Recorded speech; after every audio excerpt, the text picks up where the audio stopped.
आज का पहला पाठ प्रेरित चरित अध्याय 22, 30, अध्याय 23, 6 से 11। तुमको रोम में भी साक्ष्य देना है।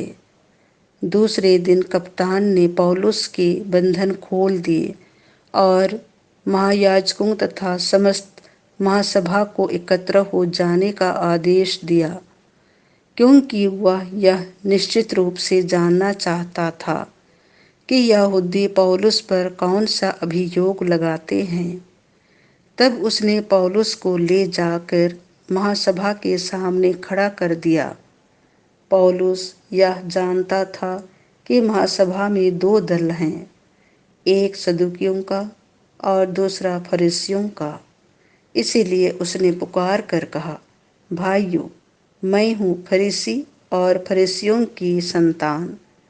मृतकों के पुनरुत्थान की आशा के कारण मुझ पर मुकदमा चल रहा है।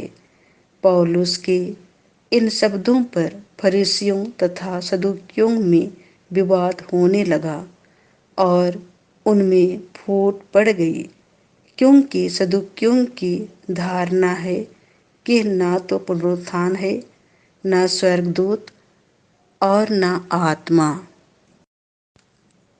परंतु फरीसी इन पर विश्वास करते हैं। इस प्रकार बड़ा कोलाहल मच गया। फरीसी दल के कुछ शास्त्री खड़े हो गए और पुकार कर कहने लगे, हम इस मनुष्य में कोई दोष नहीं पाते। यदि कोई आत्मा अथवा स्वर्गदूत उससे कुछ बोला हो तो। विवाद बढ़ता जा रहा था और कप्तान को डर हो रहा था कि कहीं वे पौलुस के टुकड़े टुकड़े ना कर दें। इसीलिए उसने सैनिकों को आदेश दिया कि वे सभा में जाकर पौलुस को उनके बीच में से निकाल लें और छावनी ले जाएं। उसी रात को प्रभु पौलुस को दिखाई दिए और बोले, धीर बने रहो। तुमने यरूशलेम में जिस तरह मेरे विषय में साक्ष्य दिया है, तुमको उसी तरह रोम में भी साक्ष्य देना है। यह प्रभु की वाणी है। संत यूहन्ना के अनुसार पवित्र सुसमाचार अध्याय 17 पद संख्या 20 से 26। वे पूर्ण रूप से एक हो जाएं। यीशु ने अपनी आंखें ऊपर उठाई और यह कहा, हे परम पावन पिता, मैं न केवल इनके लिए विनती करता हूँ, बल्कि उनके लिए भी जो इनकी शिक्षा सुनकर मुझ में विश्वास करेंगे, सब के सब एक हो जाएं।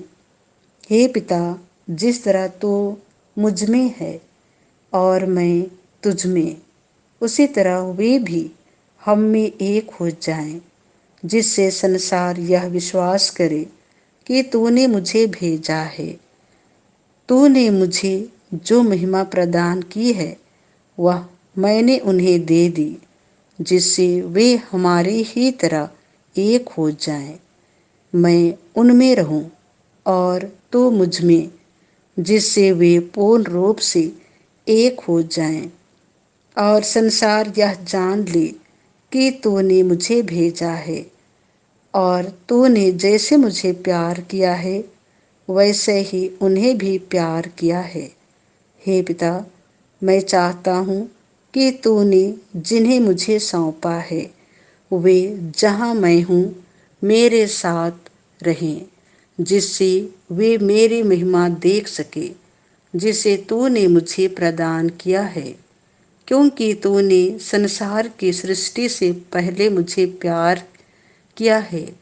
हे न्यायी पिता, संसार ने तुझे नहीं जाना, परंतु मैंने तुझे जाना है और ये जान गई कि तूने मुझे भेजा है।